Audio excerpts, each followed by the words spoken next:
Bon les amis, on va regarder dans notre paracha, on va redémarrer d'un sujet pour essayer d'aborder donc une préparation à Yom Kippour. À chaque fois Yom Kippour on l'aborde toujours d'un nouvel angle. De toute façon, il faut savoir recommencer sans arrêt pour pouvoir accéder aux choses qui nous sont importantes. La dimension de vérité n'est jamais acquise.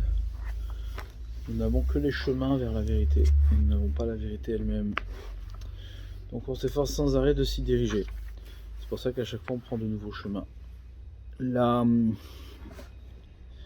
paracha ramène dans Vayeler, d'accord, une mitzvah qui est une mitzvah connue, d'accord, qu'on appelle mitzvah Hakel, la mitzvah du rassemblement. Ouais, Hakel et Ta'am. Ouais, comme c'est marqué.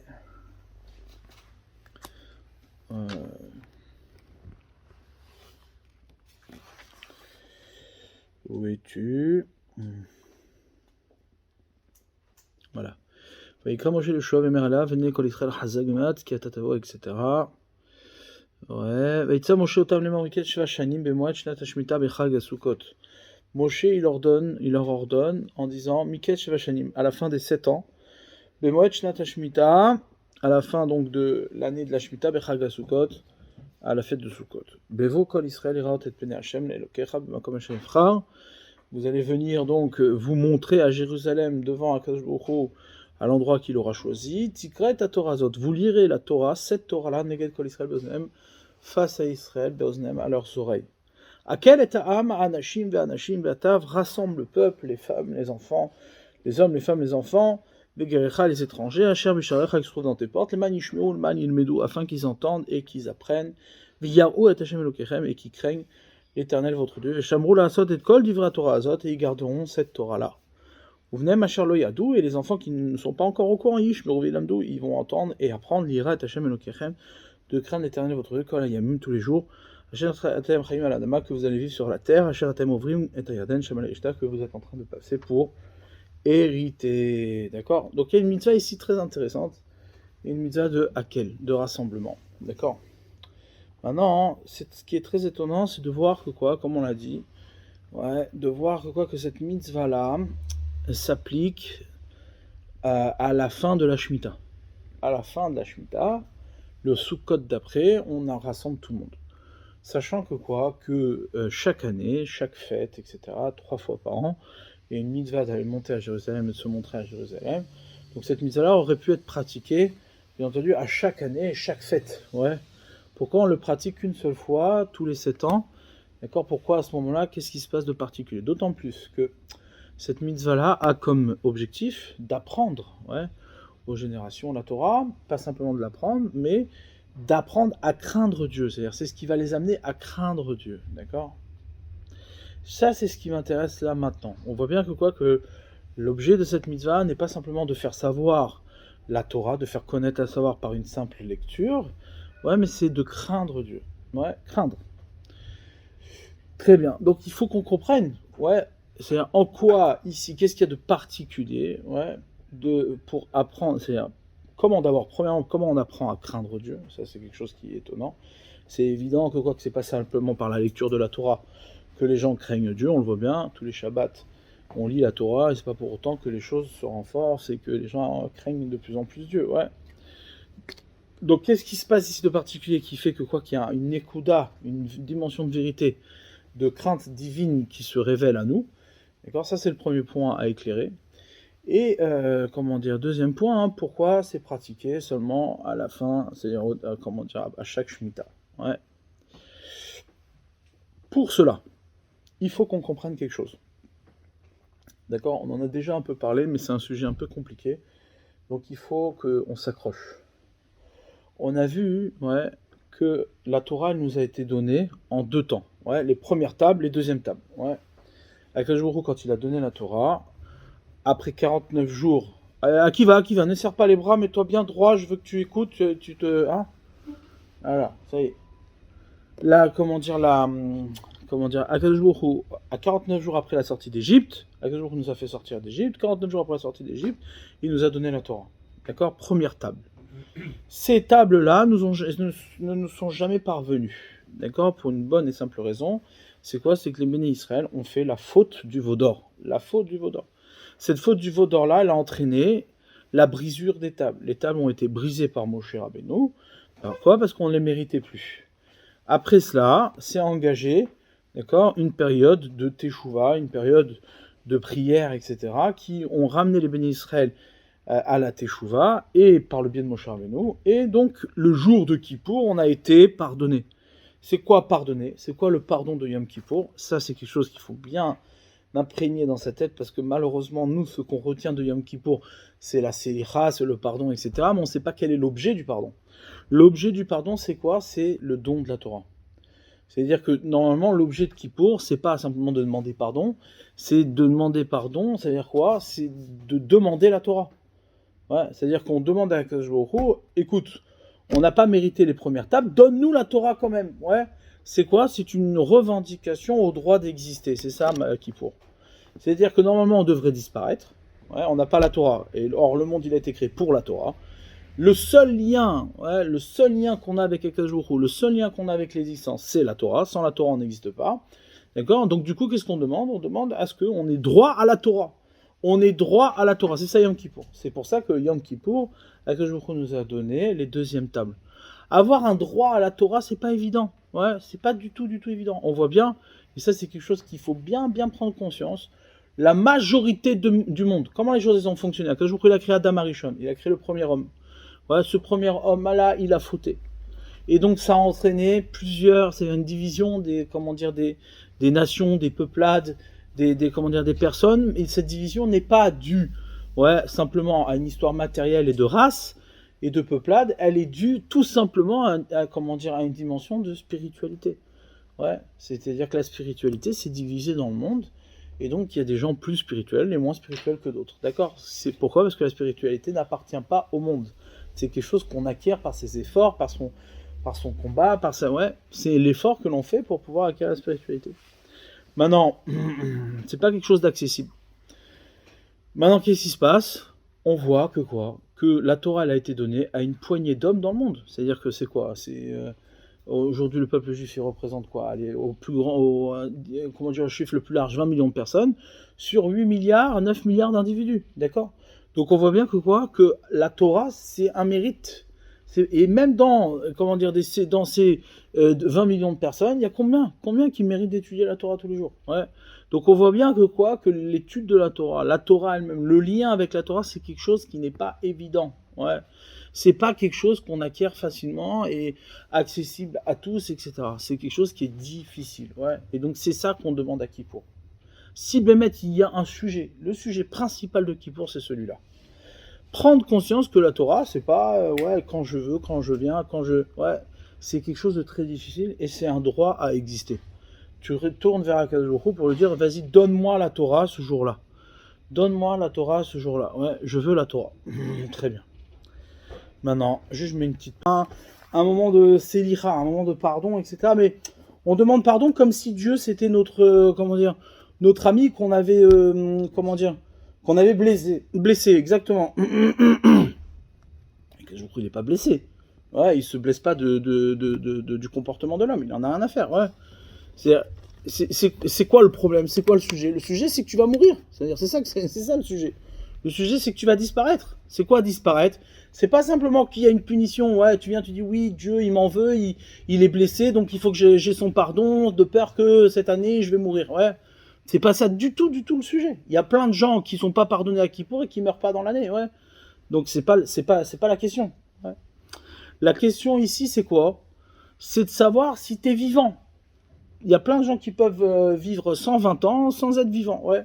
Comme ils nous disent les sages, les Rechaïm, même Chayehem, Nikraim Metim. Les Rechaïm, même lorsqu'ils sont vivants, c'est des morts. Ouais. Ça veut dire quoi? Être vivant et être mort. Être vivant et être mort, ça veut dire exister ou ne pas exister. C'est ça que ça veut dire. Est-ce que tu existes ou tu n'existes pas? Or, exister, c'est forcément être attaché à la Torah. Parce que Kol Mashakal Bara Beolamo, tout ce qui a été créé dans son monde a été créé l'Irvodo. A été créé pour son kavod, et Ve'en kavod et la Torah. Et il n'y a de kavod que la Torah. Donc il n'y a pas autre chose. Il n'y a pas autre chose qui te fait exister que la Torah. Chacun, il a un mérite de Torah dans le monde pour exister, d'accord? Donc nous, ce qu'on demande à Yom Kippour, c'est quoi? C'est pas je te demande pardon parce que je t'ai blessé, c'est pas la question. Hachem, tu peux pas te mettre au même niveau qu'Hachem, ouais, on n'en est pas là, d'accord? Donc c'est quoi la question? C'est tu demandes à Hachem d'exister et de recevoir la Torah. En fait, Yom Kippour, c'est le don de la Torah pour le peuple juif, parce que c'est le jour où on a reçu les deuxièmes tables et qu'on a reçu la Torah. D'accord? Ça c'est clair? D'accord? Très bien. Maintenant, pour recevoir cette Torah que nous n'avons pas reçue la première fois, ouais, et qu'on a reçu la deuxième fois, il y a eu un changement. Il y a eu un changement. Quel est ce changement? Le changement, il est dû au fait de la faute. C'est-à-dire que la première fois, on a fauté, entre-temps, on a fauté, donc du coup, on est passé dans une autre réalité. Et ça, c'est le point le plus important. Le plus important, c'est celui-là.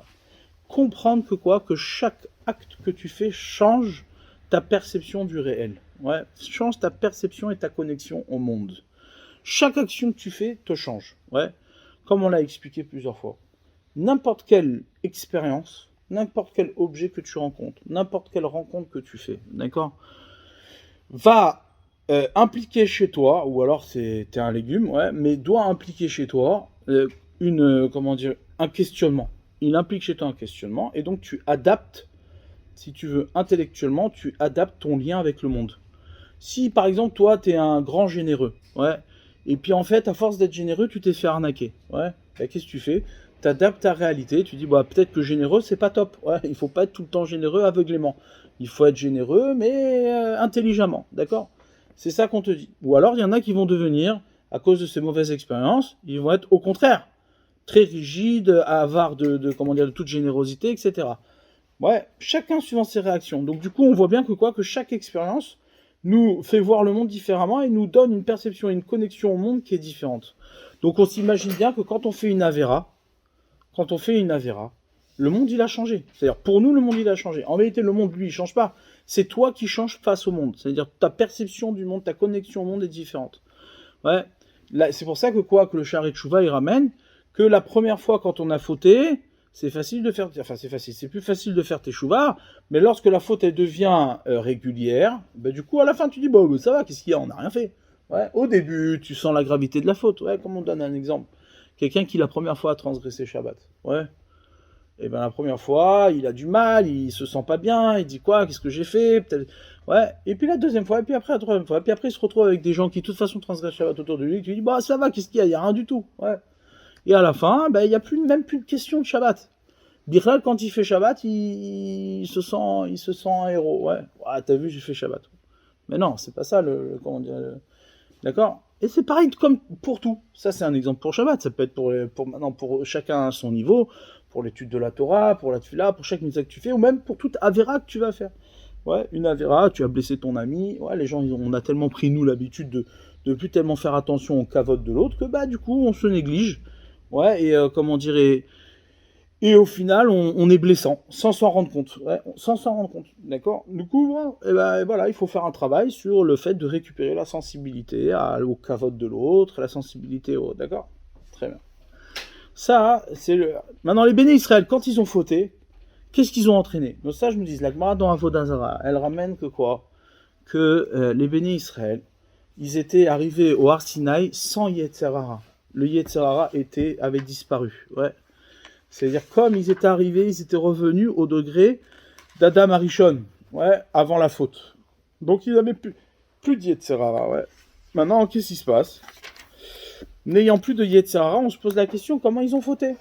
Ouais, comment ils ont fauté? Bah, si t'as plus de Yetzer Hara, pourquoi t'as fauté? Il n'y a plus de raison de fauter. Ouais.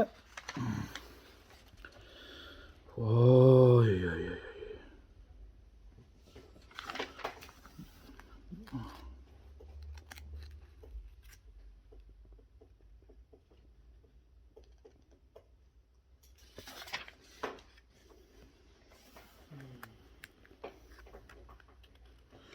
D'accord? Et donc la Gemara, elle dit...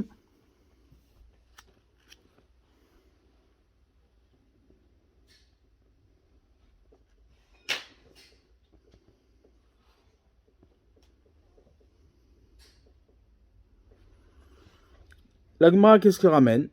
Elle dit donc forcément, comment ils ont pu fauter? Réponse de la Gemara, hein? Amar Rabbi Yehoshua ben Levi, il dit, Lo asu Israël et Aegel, la liten, pitron pe le baal et tshuva. Ils n'ont fauté la faute du veau d'or, pas parce qu'ils étaient mauvais, pas parce qu'ils ont eu du Yetzirah, mais c'était pour donner une ouverture à ceux qui vont faire tshuva. Pitron pe, c'est-à-dire une possibilité d'argumentation au baal et tshuva, à ceux qui veulent faire teshuva. Chez Neymar, Miten, etc. Donc Rashi dit quoi? Ça veut dire quoi? Epi 30p. Loasu Israël et Aegel. Klomar. Rashi l'explique. Giborim veshlitim beyotzram ayu. Ouais, ils étaient forts et ils dominaient leur Yetzirah. Velo aya raoui le gaber yotzram aleem. Et donc leur Yetzirah ne pouvait pas prendre le dessus sur eux. Et là, Xerat melech haïta. Seulement qu'est-ce qu'il y a eu? Il y a eu un décret du roi, donc le décret divin. L'ishlot bam, pour qu'ils dominent, pour que le Yetzirah domine sur eux. Kede liten pitronpe, les Baal Tshuva. Tout ça dans l'intérêt que les Baal Tshuva puissent avoir un argument plus tard en fautant. Shim yomar achote lo ashuv, shelo ikabeleni. Ouais, parce que le fauteur pourrait dire, ben moi je fais pas Tshuva. Ça sert à rien puisque Hashem me pardonnera pas. D'accord? Omrim lo tse ulmad mima seagel. On lui dit, ben regarde qu'est-ce qui s'est passé avec les Ben Israël, avec la faute du veau d'or. Ouais. Chez Kafrou Venit Kablou Bitshuva, que malgré leur faute, ils ont été mitkaper, ils ont été pardonnés et ils ont fait teshuva. Et tu vois que ça marche, d'accord? Ouais. Donc là ici il y a quelque chose Segmara, elle dit quelque chose d'incroyable, elle dit quelque chose qui n'est pas du tout accessible du point de vue intellectuel. Ouais. Et qu'est-ce qu'elle nous dit? Elle nous dit que quoi? Qu'en vérité, que Hu les a forcés à fauter. Non, maman, ils étaient dominants sur le Yetzirah, il pouvait pas avoir d'emprise sur eux. D'accord? Et qu'est-ce qu'il a fait? Il a fait un décret qu'ils vont fauter. Mais tout ça dans quel but?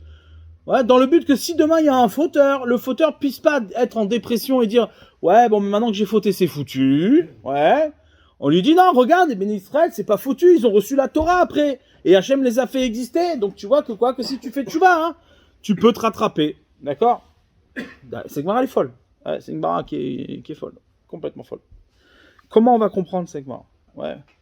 Donc déjà, on voit un truc dans Rashi très important. C'est quoi? C'est que quand quelqu'un il faute, s'il n'y avait pas eu la faute du veau d'or et s'il n'y avait pas eu Yom Kippour, l'homme, naturellement, il aurait dit ça sert à rien de faire tchouva.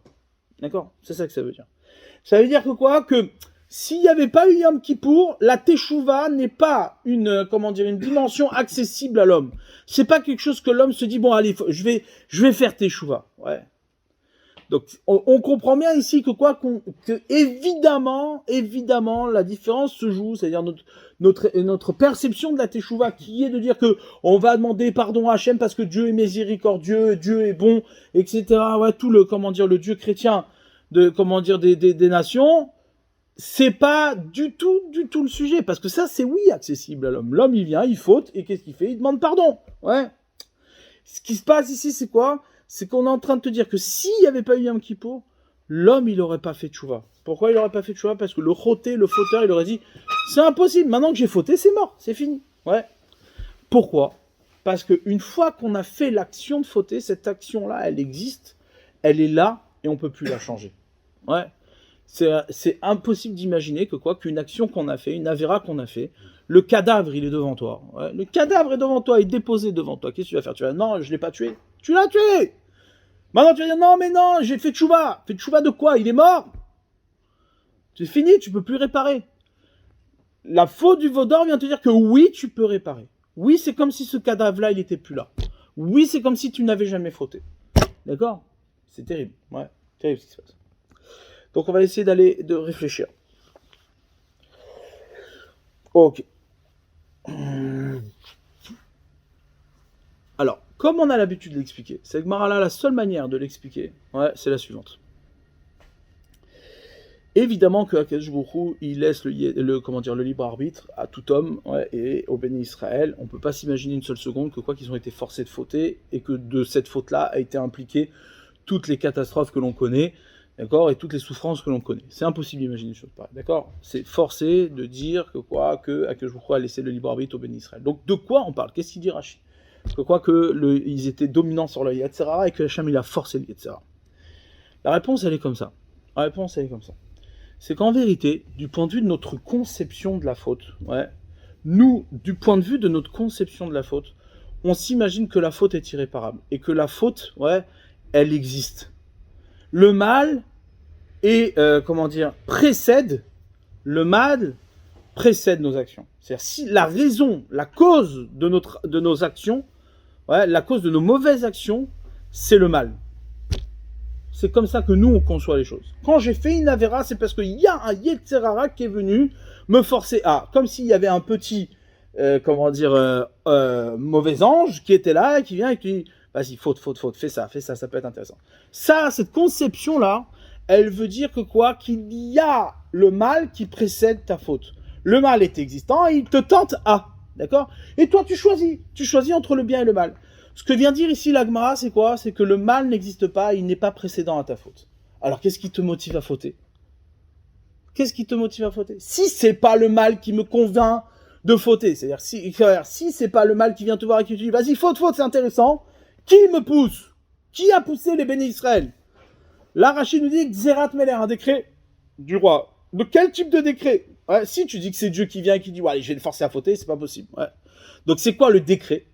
Quel est le Xerat Meler? Quel est le décret du roi? Le décret du roi, on sait.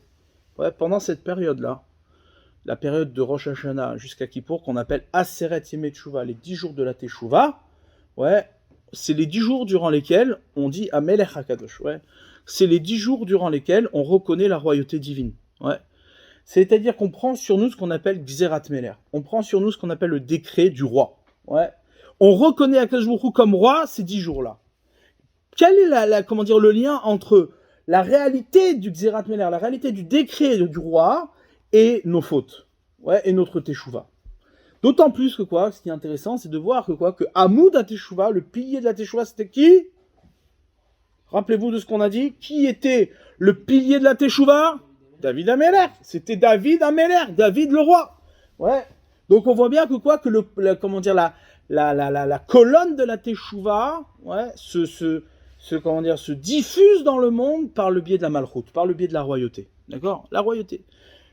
Par le fait qu'on reconnaît Akadosh Baruch Hu comme roi, la Teshuvah se diffuse dans le monde. Et c'est ce qu'on fait pendant ces 10 jours. D'accord? Très bien. Maintenant, nous, on doit comprendre le lien. Xerat Meler. Ouais, c'est la Xerat Meler qui a forcé à fauter. Comment ça se passe? C'est ça qu'on est en train de te dire. Comme l'homme, ouais, il est une créature. Et donc, de fait, dans le fait même d'être une créature, il n'y a pas de mal qui force l'homme à fauter. Ce qui force l'homme à fauter, c'est quoi? C'est le fait même qu'il est une créature. C'est-à-dire que la raison de la faute, c'est la déconnexion à Akadosh Baruch Hu. C'est-à-dire c'est la non-reconnaissance de la royauté divine. D'accord? Quand je dis la non-reconnaissance de la royauté divine, c'est pas la non-reconnaissance de la royauté divine comme un mal. Ouais. C'est la non-reconnaissance de la royauté divine comme un oubli. L'homme, il est oublié d'Akadosh Baruch Hu. Pourquoi? Qu'est-ce qui se passe? Parce que quand il est livré à lui-même, eh bien, il se concentre sur lui-même. Et donc, qui est roi? Il peut, regardez ça, c'est très fort. C'est-à-dire qu'un homme, il peut reconnaître Akadosh Baruch Hu de toutes ses forces. Il peut aimer Dieu de toutes ses forces. Prenez Adam Arishon. Adam Arishon, il reconnaît Dieu de toutes ses forces. Il le connaît, il lui parle. Il est prophète, Adam. Ouais, il le connaît, il lui parle. Il communique avec lui. Il est la créature directe d'Akadosh Baruch Hu. Il sait qu'il a été créé d'Akadosh Baruch Hu. Malgré ça, il oublie que c'est lui le Meler. Comment il oublie? Il dit, attends, regarde. Dieu il m'a dit ne mange pas le fruit interdit. Je vais manger le fruit. Pourquoi? Parce que moi je vais grandir la royauté divine. C'est-à-dire que c'est toi qui deviens le patron, c'est toi qui deviens celui qui met en place le roi, comme si c'était toi la centralité du royaume divin. D'accord? Ça c'est ça. Encore une fois, c'est pas Adam il a cherché à faire du mal. C'est terrible. Ouais. Sentez bien cette subtilité-là. Cette subtilité elle est très importante dans notre quotidien. Ouais. La subtilité, elle est importante. C'est quoi? C'est que ce qui te motive à la faute, c'est pas le fait de vouloir faire du mal. C'est que tu cherches pas à faire du mal à Akadosh Baruch Hu et tu dis moi je suis un rebelle et je vais être contre Dieu. Et moi j'ai ma pensée individuelle et personnelle. Non. C'est quoi? Ce qui te motive à fauter, ouais, c'est le fait d'oublier que au final, la royauté divine, elle te soumet. C'est un xéra, c'est un décret. Elle te soumet complètement à Akadosh Baruch Hu. Et donc, qu'est-ce qui se passe lorsque tu as oublié ça? Eh bien, il y a une Xerat Meler, même positivement, qui te fait fauter. C'est un décret divin que tu dois fauter. Pas parce que t'es mauvais, pas parce que le Yetzirah t'a motivé à fauter, mais parce que tout simplement, t'as été oublié que Akadosh Baruch Hu, c'est lui le seul roi, et donc toi, t'as pris de l'indépendance, et cette indépendance-là, Akadosh Baruch Hu, il a décrété que sur cette indépendance-là, tu dois fauter. Pourquoi? Parce que tu dois faire tes chouvas. Ça veut dire quoi? Et regardez bien les amis, c'est très très puissant comme idée. C'est-à-dire que la teshuva, elle précède, elle fait partie, c'est un élément structurel de la création de l'homme. C'est-à-dire que l'homme, pour combler son défaut d'être une créature, il est teshuva. Il a un élément qui s'appelle teshuva, quelque chose qu'on lui a donné, que grâce à ça, il va pouvoir anticiper sa faute. C'est-à-dire que comme si l'homme devait faire teshuva sans arrêt et reconnaître la royauté divine, en permanence pour ne pas fauter. Ce qui fait que l'homme faute, c'est qu'il s'est déconnecté d'Akadosh Baruch Hu. Encore une fois, déconnecté d'Akadosh Baruch Hu, ça ne veut pas dire que tu n'es pas conscient d'Hachem, ça ne veut pas dire que tu ne sers pas Hachem. Comment se fait-il? Posez-vous la question. Comment se fait-il qu'on peut être au Beth Midrash? On peut être en train d'étudier. On peut, et quoi? Et au milieu, pitom, le Yetzara, il te prend et tu fais une faute. Qu'est-ce que ça veut dire? Tu es en train d'étudier, normalement la Torah elle est censée te protéger. Comment c'est possible qu'au milieu du Yetzirah, au milieu de la Torah, de l'étude de la Torah, tu vas fauter? Comment ça se fait que quelqu'un qui étudie la Torah toute la journée, il peut voler? Comment ça se fait que... Comment ça va? Réponse toute simple. C'est quoi? C'est qu'encore une fois, c'est pas que... C'est pas qu'il y a... Que la raison de la faute, c'est pas le Yetzirah, forcément. La raison de la faute, c'est quoi? C'est parce que tu te penses être la centralité du projet divin. Comme si c'était toi qui dirigeais tout ce projet. Et donc, du coup, qu'est-ce qui se passe? T'es plus sous la Xerat Meler, t'es plus sous le décret divin. Ah, t'es plus sous le décret divin. Alors, Akadosh Baruch Hu, il est gozer alecha. De retour, Hachem, il décrète sur toi sa royauté. Lorsque c'est Hachem qui va décréter sur toi sa royauté, c'est que tu vas fauter, obligatoirement.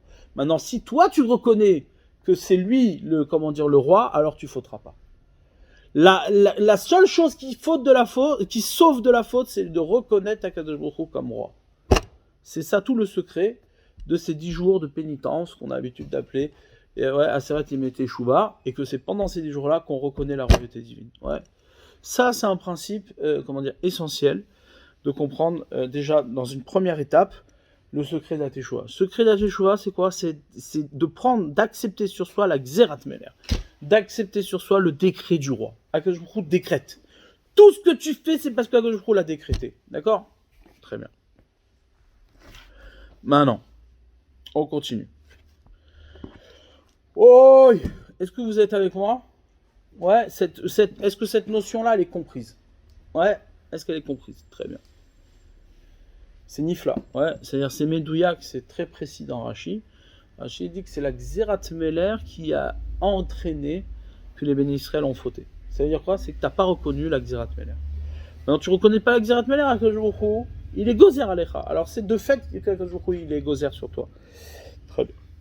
Maintenant, cette Xera-là, elle a entraîné quoi? Elle a entraîné que l'homme a subi la Xerat Meler et il ne l'a pas, anticipé. Ce qui veut dire que quoi? Que au départ, la Xerat Meler, quand on a reçu la Torah, on l'a reçu Mipi Agvura, on l'a entendu, on l'a reçu de la bouche de la Gvura, de la toute-puissance divine. C'est-à-dire, on l'a reçu, Ah José, attends, je me pose. Après, c'est des trucs qui se sucent. D'accord. Ok. Alors, qu'est-ce qui a changé?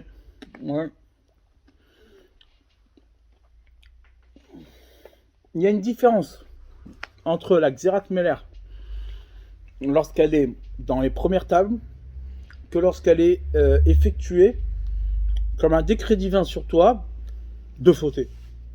J'explique. Lorsque Akadosh Baruch Hu il gozer, lorsque le roi il est gozer, il décrète que le béni Israël doit fauter, ça va impliquer sur eux une Xerat Klea, comme elle dit la Torah elle-même. Quand ils ont fauté, qu'est-ce qui s'est passé? Hachem est allé voir Moshe Rabbeinu, lui a dit, tu sais Moshe, laisse-moi, je vais les détruire. Je vais les détruire. Mais c'est toi qui as été gozer. Tu fais. Ouais, c'est toi qui as décrété. Comment tu vas les détruire? Et moi, je reconstruirai avec toi, mon cher Rabbeinu. Qu'est-ce qui s'est passé? Mon cher Rabbeinu dit, mais ça va pas. Ouais, et mon cher Rabbeinu, il a demandé Rachamim, il a demandé la miséricorde. Donc ça veut dire quoi? Et là, maintenant, on comprend mieux. C'est-à-dire qu'en vérité, lorsque tu es, dès le départ, sous la Gzirat Meler, c'est-à-dire que toi, en tant que créature, tu es complètement soumis au décret divin. Tu reconnais que chaque action que tu fais, chaque action que tu fais, elle est commandée par un décret divin, d'accord? Alors tu es forcément connecté à l'existence. C'est-à-dire que le secret de ton existence, c'est la reconnaissance de la royauté divine. Ouais. Ça, c'est la nature de la mitzvah. La nature d'une mitzvah, ouais. Nos sages nous disent, les Rishonim, écoutez bien cette subtilité-là, dans les mots. Ce truc m'a tué. Comment dire, nos sages demandent, pourquoi on dit mitzvah? On dit pas tzivouï. Ouais. Pourquoi on dit mitzvah? Par exemple, on dit un mikvé. Mikvé, ça vient de quel mot? Tikva, l'espoir. Mikvé, mekavé. Ouais, mikvé. Mikvé, ça veut dire l'espoir. Maintenant, mikvé, le terme mikvé, normalement, on aurait dû dire kivouï, le nom de l'espoir. Ouais, on aurait kivouï, l'espérance, on va dire. Mais non, on dit mikvé, ça veut dire quoi? C'est comme une péoula. Comme une action, mais en nom propre. Comment c'est possible? Ouais. Ça veut dire quoi? Alors, les Rishonim, ils ramènent que quoi? Que mikvé, c'est quoi? C'est l'environnement dans lequel tu te trouves qui crée l'espoir. C'est la machine à espoir. Ouais. Pareil, la mitzvah. Mitzvah, on aurait dû dire tzivouï, un ordre. C'est quoi la mitzvah? Un ordre. Ouais, c'est un décret. Il dit, c'est quoi la mitzvah? C'est la machine à tzivouï. C'est la machine qui crée ta connexion au décret. En vérité, chaque fois que tu fais une mitzvah, c'est pas simplement que tu réponds à un ordre divin. C'est que tu crées chez toi la réalité du décret divin. C'est-à-dire que pour toi, la réalité, le réel, c'est le décret divin. Pourquoi? Parce qu'un homme, il se définit dans ses actions. Un homme, il existe à travers ses actions. Toutes ses actions ont une influence sur lui et sur sa connexion à la réalité du monde. Ouais. Et donc, en vérité, quand on fait une mitzvah, on met en marche un processus de connexion à la réalité d'un roi qui décrète sur nous. D'accord? C'est grâce à ça qu'on peut exister. Ouais, très bien. Une fois qu'on a compris ça, chaque Avera est une déconnexion de cette réalité-là. C'est-à-dire qu'un l'homme se déconnecte à chaque Avera qu'il fait, il se déconnecte de la réalité qu'Akadosh Baruch Hu, il est Meler. Maintenant, toi, tu crois que tu peux te libérer de la royauté divine? Ah, dès lors que tu vas faire une Avera, Hachem, il va décréter sur toi sa royauté. Maintenant, si c'est lui qui décrète sur toi sa royauté, t'es mort. Tu disparais.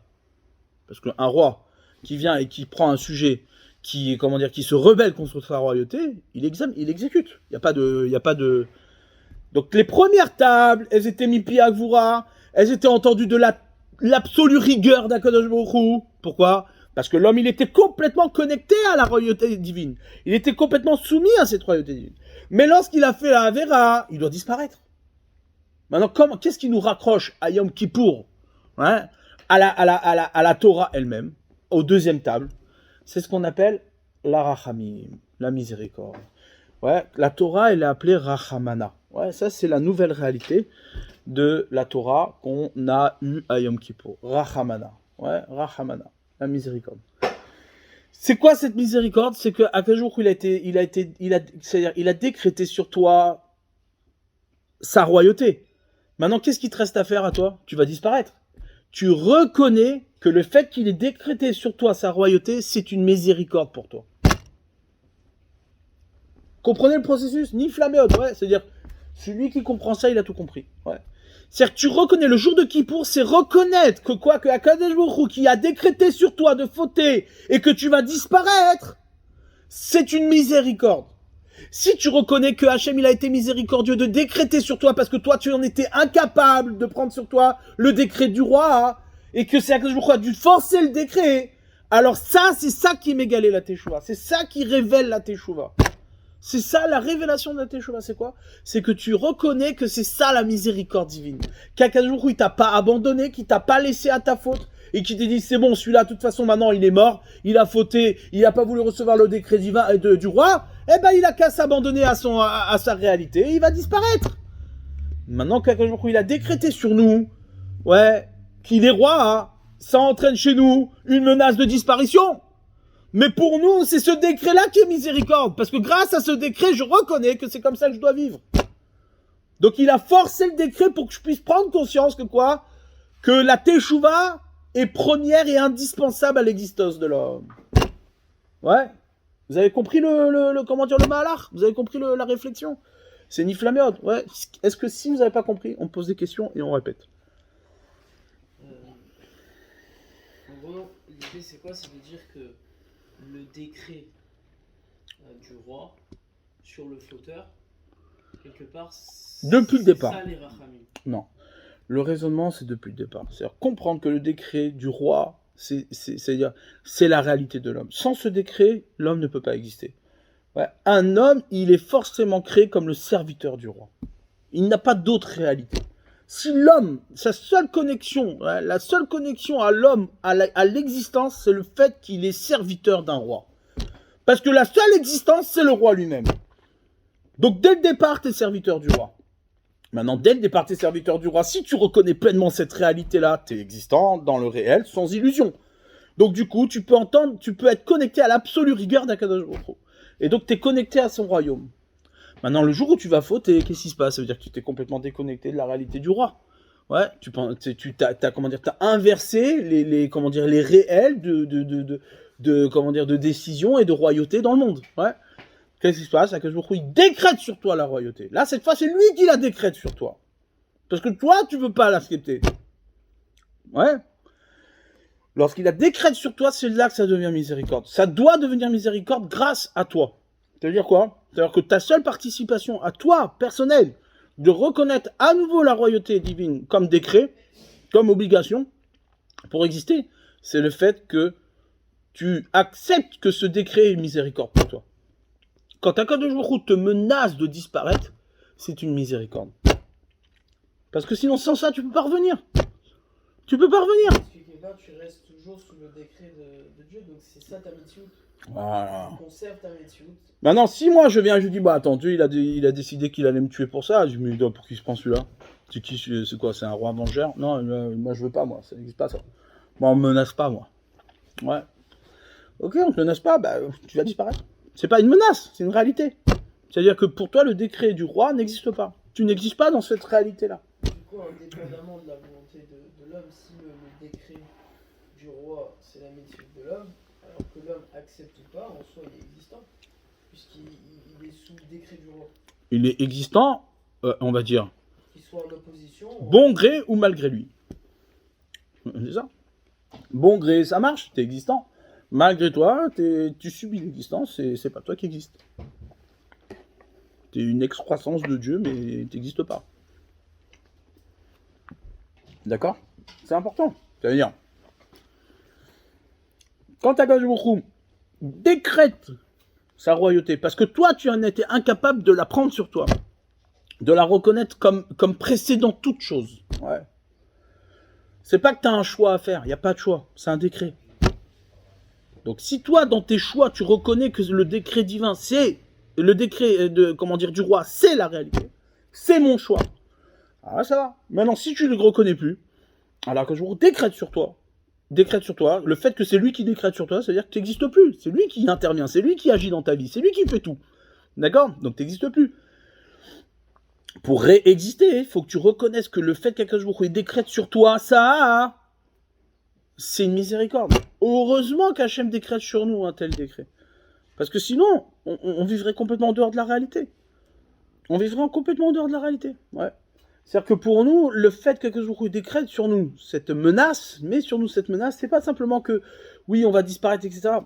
C'est pas le fait que quelqu'un est vengeur. C'est le fait même que, que c'est ça la réalité. Heureusement qu'on peut prendre conscience de temps en temps, ouais, quelques jours où il nous envoie comme ça des messages, que t'es pas là, quoi. T'es pas là. ta vie, elle est pourrie. Ouais, il t'arrive telle et telle catastrophe, d'ailleurs. Sursaut, réveil, qu'est-ce que tu fais? Tu vois, la vie c'est de la merde, Dieu en fait il est méchant, regarde s'il y avait Dieu, pourquoi toutes ces catastrophes elles existent. Bon bah c'est bon, t'as disparu, t'existes plus, allez hop. Ouais, pour toi le monde c'est de la merde, donc t'as qu'à disparaître avec. Ouais. Maintenant si tu viens et tu dis, attends, tout ça, ça m'arrive, pourquoi? Qu'est-ce qui se passe? Viens, on réfléchit. Ouais. Pourquoi le monde il se propose comme ça à moi? Bah parce que là ici t'as fait ça, là ici t'as fait ça. Tu reconnais à nouveau que ce décret divin là, c'est pour toi la miséricorde, c'est ce qui va te sauver. Alors là, à ce moment-là, tout ce que tu as fait, n'est ni plus, même tes avérotes, nous disent nos sages, même tes avérotes, elles deviennent des srouillottes, elles deviennent des mérites. Pourquoi elles deviennent des mérites? Parce que tout simplement, la faute n'existe pas. La faute n'existe pas. C'est-à-dire, quand un homme, il faute, c'est pas parce que le mal l'a motivé, c'est parce qu'il s'est décalé.